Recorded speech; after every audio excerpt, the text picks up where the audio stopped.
त्यावेळी त्यांनी एका व्यासपीठावर सांगितलं की 100 कोटीच्या रस्त्याचं वर्क ऑर्डर झालेलं नाही. म्हणजे माझ्यावर आरोप केला त्यांनी की 100 कोटीचे रस्ते वर्क ऑर्डर झालेले नाही. मी त्यांना त्याच ठिकाणी व्यासपीठावर गेलो, आव्हान केलं की बंटी साहेब, जर 100 कोटीच्या रस्त्याची वर्क ऑर्डर न होता कामाला सुरुवात झाली असेल तर मी माझ्या राजकीय जीवनाचा संन्यास घेतो.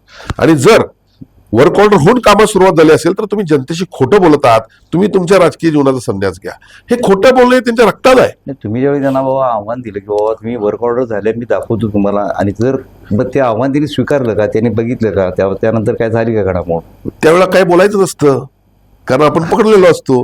मी तर आपल्याला आव्हान करतो, आम्हाला दोघांना बसवा, मी पेपर त्या ठिकाणी जाहीर करतो, इथंच बसवा, माझी तयार आहे. मी थेट पाईपलाईनवर पण बोलीन, मी 100 कोटीच्या रस्त्यावर पण बोलीन. 100 कोटीच्या रस्त्याला विलंब झाला, रस्ते खराब झाल्यावर रस्ते 16 पैकी 12 रस्त्यांचं काम सुरू आहे, अजून 80% काम झालेलं नाही. 23 कोटीचं पण काम झालेलं नाही 100 कोटीच्या रस्त्याचं. आम्ही दिवस रात्र त्या रस्त्यावर फिरतोय, तिची क्वालिटी पाहतोय.